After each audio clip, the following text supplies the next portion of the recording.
and I would like to know how it is to have a cat to live with dogs and how you use AC to create harmony among your animals. Yeah, or how to have a dog live with a cat, vice versa.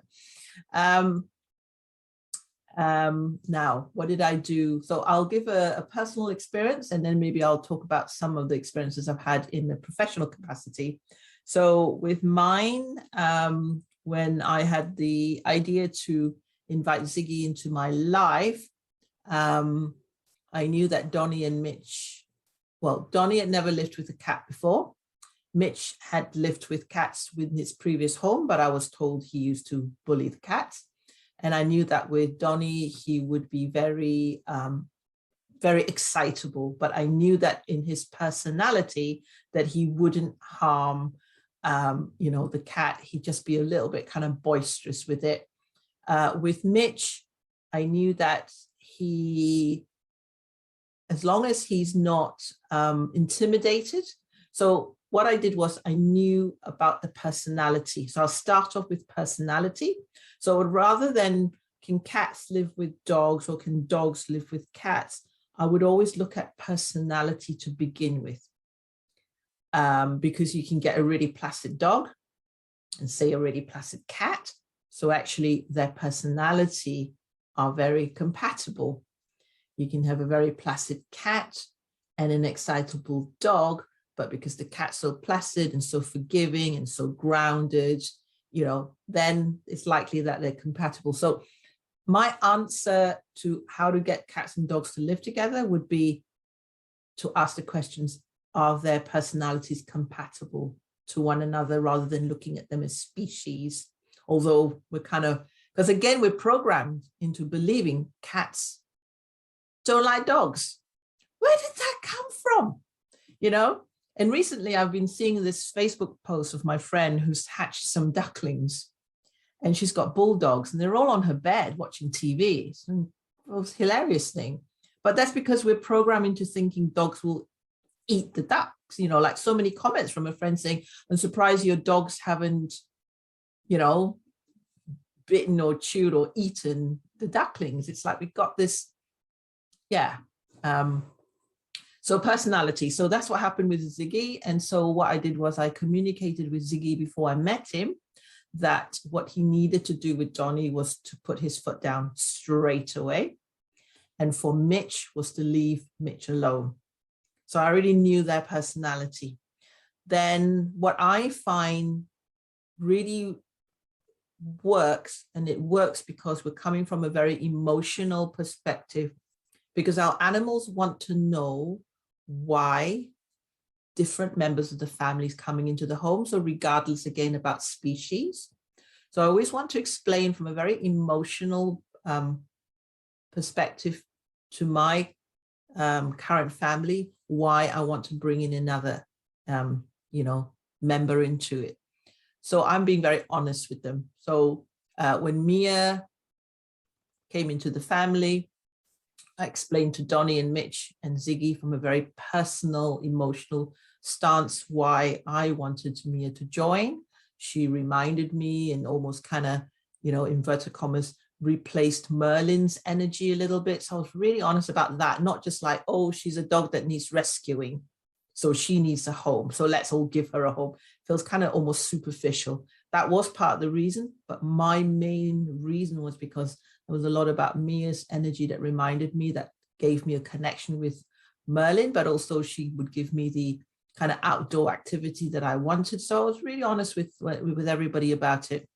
So there was a little bit of negotiating going on with Mia and Ziggy. So that was actually quite an interesting communication going on with the two of them.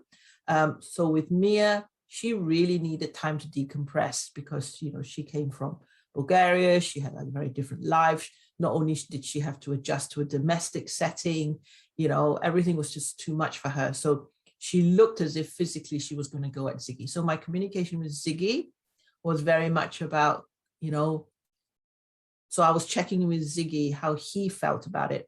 So even though there were physical behaviors where it looked like it was really not very nice, when Mia would lunge at Ziggy or something, I always checked in with Ziggy, and Ziggy said, no, I'm okay with that. I didn't like what she did there, but I'm okay. And he would guide me about, giving them space. And then there were times when Ziggy asked to come in and maybe just, walk around Mia, but I'd have Mia on the lead. So I would combine communication with, I don't want to say the word training, but training comes into it. So I would do practical arrangements as well as communication. But it's all about conferences, family conferences. But I also did say to Mia and Ziggy at that time that at this point, because Mia couldn't say to me, would she be okay with a cat? She couldn't. So I think it's important to also allow our animals to be honest about it. So Ziggy knew that he would have been all right if he could jump. So that was his only thing. So Ziggy was very clear because he hasn't got the use of his hind legs to jump up for safety. That was why he was vulnerable. Otherwise, Ziggy would have put Mia in her place from day one. So he had a different vulnerability. So it helped me knowing each and what they were all thinking for me to come in and put things in place that was important. So it's an incredible experience to give everybody a voice. But yeah, I think fundamentally look at personality. Now, if Mia didn't have gentleness in her, if Mia didn't have consideration in her, if Mia wasn't a personality of being cooperative, then I knew that whether it's another cat or another dog, it was going to cause problems. So although she was physically stimulated at the very beginning with Ziggy, I knew that her essence was gentleness, cooperation, and consideration. So I appealed with her about that. And then the other thing I would say to Mia is that I wish that she will love Ziggy as much as I love Ziggy. So I was making an emotional connection that we're all kind of working together as a family rather than Mia, please get on with Ziggy. Ziggy, please like Mia. I said, Ziggy, I want you to love Mia as much as I love Mia. Mia, I want you to love Ziggy as much as I love Ziggy. So I was almost like connecting them with how I felt about each of them. And then just watch, how they kind of work it through with each other. I also respected if, for example, if Ziggy was to say to me, I'm not keen on her, but I'll agree to living under the same roof. I would respect that and not try and bring them together. So my aim would be that everybody could live in harmony. So yeah, so to recap, do personality and then really talk about your own reasons for bringing in a family member because it will affect the ones that are with you.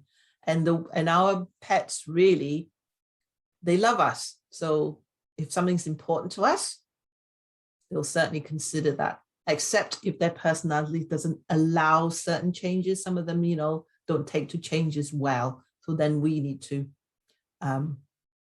to kind of take that into consideration.